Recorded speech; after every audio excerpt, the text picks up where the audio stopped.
Hi guys, so this is about my next read, and my next read is for the 2026 Agatha Christie Challenge, and this was for Best Kept Secret. So this book is The Rose and the Yew Tree, which was written under her pseudonym, Mary Westmacott.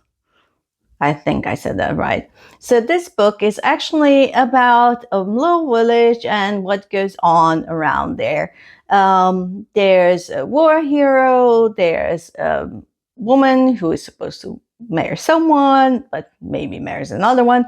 I don't know. So this is basically about village gossip. And I read that these books are semi-autobiographical. So maybe she wrote about the place where she actually lived. I don't actually know. I've never read anything other than her mystery novels and one autobiography. But I'm really excited to read this one and wonder how I'm going to like her in something other than a mystery. Or maybe there will be a mystery. I don't know. I'm about to find out. So stay tuned for the review. Thanks for watching. Bye.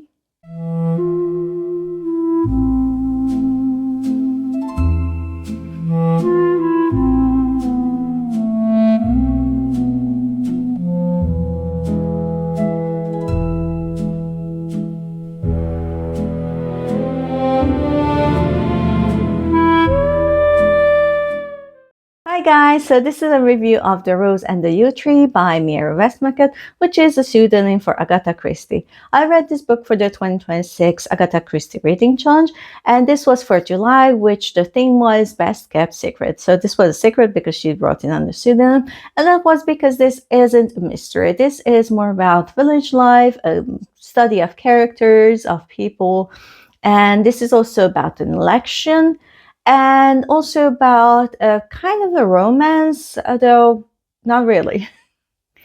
And so the main character is Hugh, and we see this story as sort of his memoir.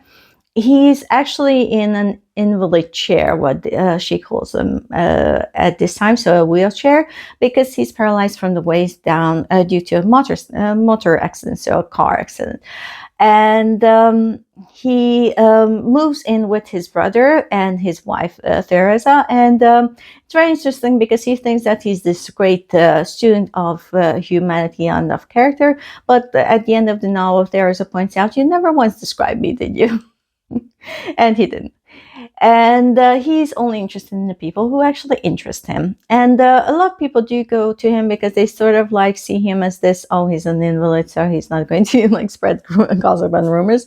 And the two most interesting people in the story are John Gabriel and Isabella Charteris. So John Gabriel is the candidate for the Conservative Party, but he's from a labor background. He grew up very poor, and he grew up in very difficult circumstances, but these didn't make him a good person. He's actually a really horrible person, and he hates everyone who's rich. He hates everyone who grew up in better circumstances, and he pretty much hates everyone, actually.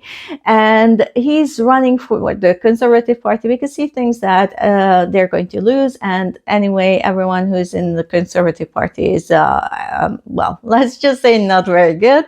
And he can quickly rise in the ranks of politics. So that's why he's running for a Conservative Party, not Labour Party. And that actually kind of reminds me of a very orange person. Who could that be? Anyway, so it's very interesting that kind of Agatha Christie hit the nail on the head there. This was published in 47, 48. Apparently she was a prophet. Anyway, so he's really a detestable character, but I'm an Isabel, so it was kind of interesting to keep hearing my name, Isabella. Well, in my language, they call me Isabella. And so Isabella comes from a very different background. She actually lives in a castle, though it's run down because they're running out of money, and because she's a woman, she can't inherit anything. Her cousin is going to inherit everything that they do have, which is actually not a lot, because they're kind of like those, impoverished nobility. And she's also, I understood Isabella to be autistic. So it's, of course, this was written in the 40s, so Agatha Christie knew nothing about autism, but she actually described it really well. She has, Isabella often retreats into herself. She has a lot of problem with social cues. She doesn't understand them. She's also kind of reserved. She likes permanence. She's actually really smart. Like, she used to go to school. Hugh thinks that she's not smart, but she's actually really smart, because old classmate of her comes and she tells him, like, she was brilliant at like maths and science and everything, and the school really wanted her to go on to university, but she was like, no, I just want to live in this little village where I come from. So also this refusal of change, this not really doing well with change, and also, like, a lot of autistic people are good at sciences. So yeah, and this actually brought me up the question, because since Agatha Christie didn't know about autism, and obviously, like, nowadays we can describe an autistic person in, if we want to write one, but that wasn't the case for Agatha Christie. So she must have known someone, probably a woman, who was autistic. We don't know who that was, or maybe it was several people, but I'm definitely sure that there was some autistic woman in her life. If you have any ideas, then let me know in the comments.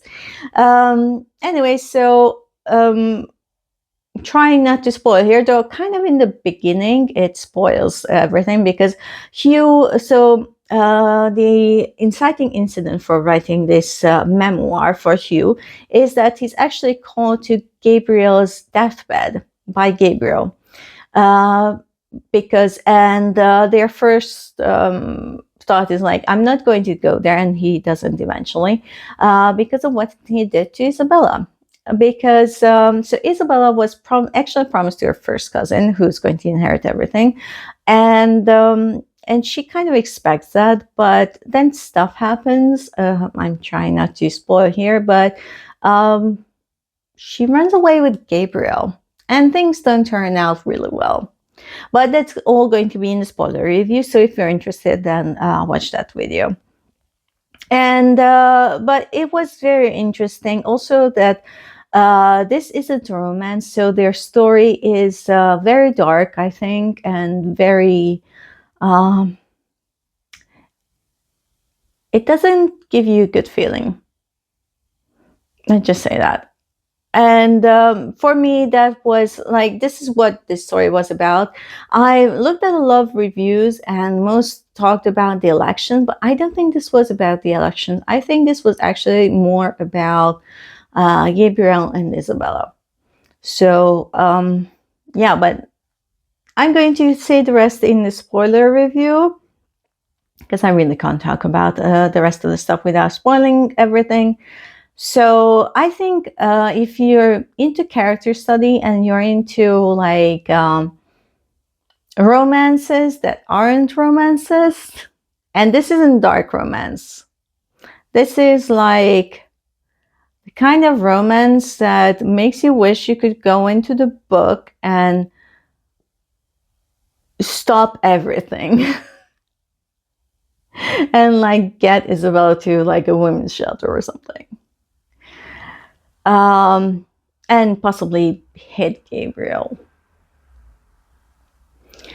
So yeah, that's the book. I gave it 4 stars, and mainly for the characters, because this was really, really slow in a lot of places. But the ending made up for it, and also the character study made up for it. So thanks for watching, and check out my spoiler review, and I do recommend you read this book. Guys, so this is the spoiler review for The Rose and the Yew Tree by Mary Westmacott and aka Agatha Christie. So what I really want to talk about in the spoiler review is Gabriel's and Isabella's relationship. So like I said before, Gabriel is a very bad person. I like hated him. And Isabella is actually, in my read, she's autistic. She's not really good at understanding people.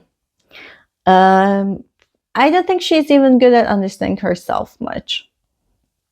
But so what happens is that Gabriel wants Isabella, but he wants her in the sense of like, there's a toy and I want to take it and I want to break it. I want to make it unusable for anyone else. And that's what he does. Because Isabella is promised to her first cousin, and because he's the one who's going to inherit the place she lives in. And just before the cousin arrives to marry Isabella, what happens is that there's this night where we don't exactly know what happens, but so it's nighttime, and Hugh is on this like porch veranda thing, and Isabella is there, and I think she goes away. I'm not really clear on who goes where, but the thing is, the most important part is that Gabriel. So she goes away, and then Gabriel follows her. Something like that happens. And some time passes, and then Gabriel comes back to Hugh, and he says that he made love to Isabella. So make love at that time was kind of an ambiguous term, because it could mean just kissing and maybe a bit light petting, something like that, but it could also mean, full-on sex. And while there is some sort of an attraction from Isabella towards Gabriel, because she does seem to notice him, like Hugh notices that Isabella actually notices Gabriel more than other people. But also, I don't think that she would fully consent to whatever happened. I don't think she's that sort of person, because this is the 40s. It's not like people were just doing that, and especially not Isabella, because Isabella is a very reserved kind of person. And then what happens is that so Gabriel does win the election, but he and Isabella run away, and of course then Gabriel kind of forced to give up his win, and they hold another election, and Labour wins.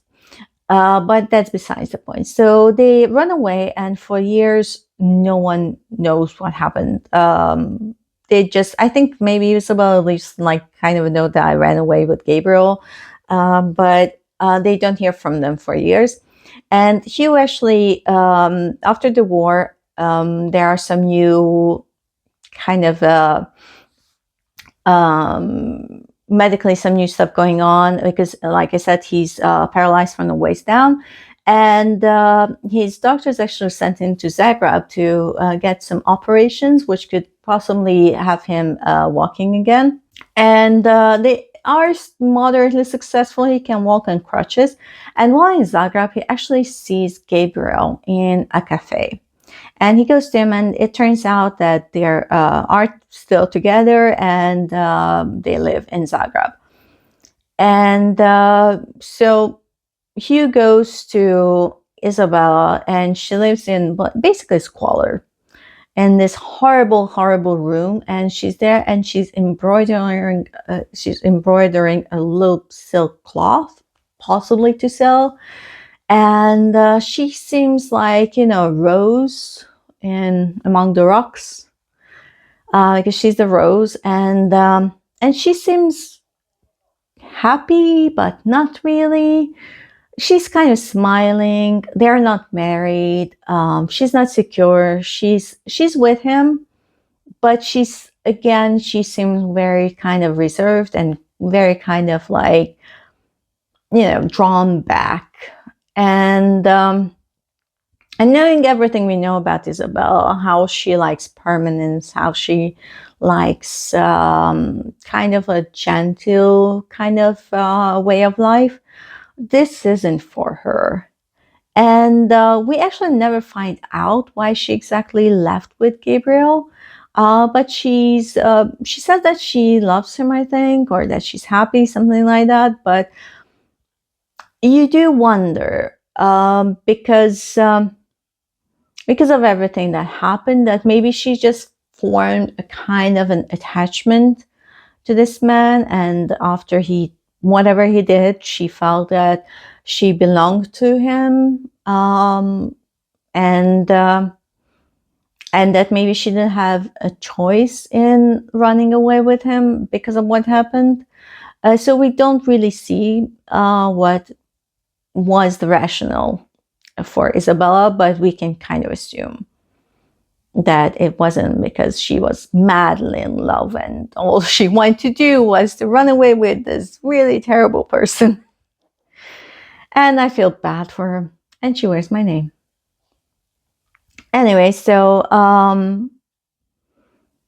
then they go to a party and at night, and Hugh meets Isabella once more. And then the next day, he's thinking about maybe talking Isabella into returning to St Loo with him or something like that. And when Gabriel shows up, and as it turns out, Isabella is dead, because Gabriel looked a lot like some sort of a bad politician dude. Some sort of an evil guy. And a student tried to shoot him, and Isabel basically threw herself in front of him and saved his life and sacrificed her own.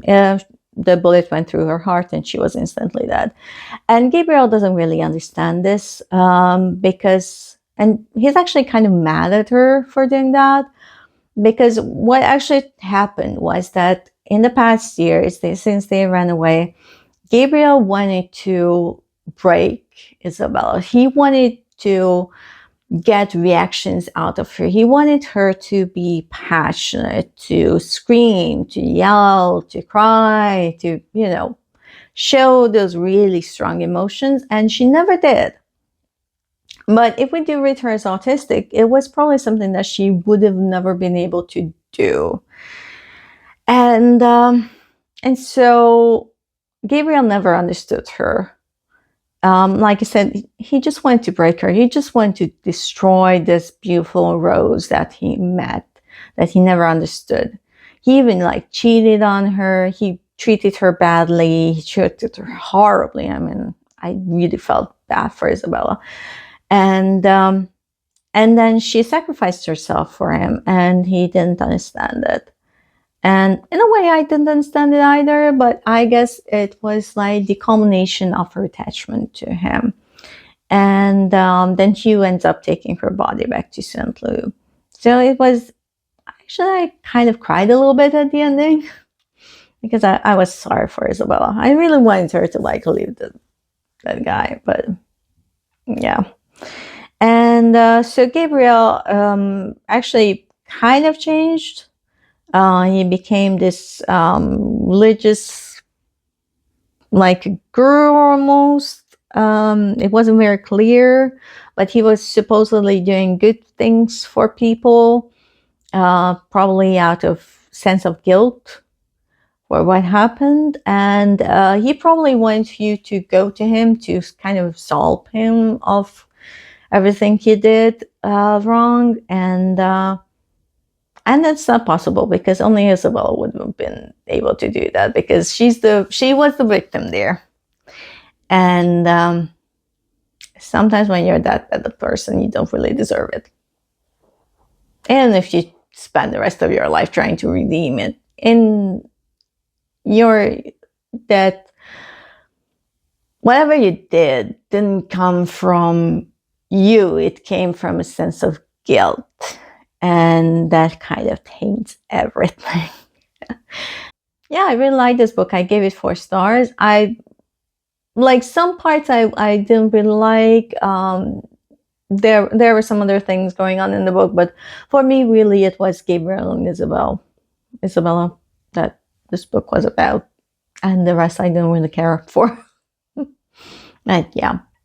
Anyway, so that was the spoiler. And have you read this book, or you were just interested in what it was about? Let me know in the comments, and maybe check out some of these non-crime books written by Agatha Christie. It was my first.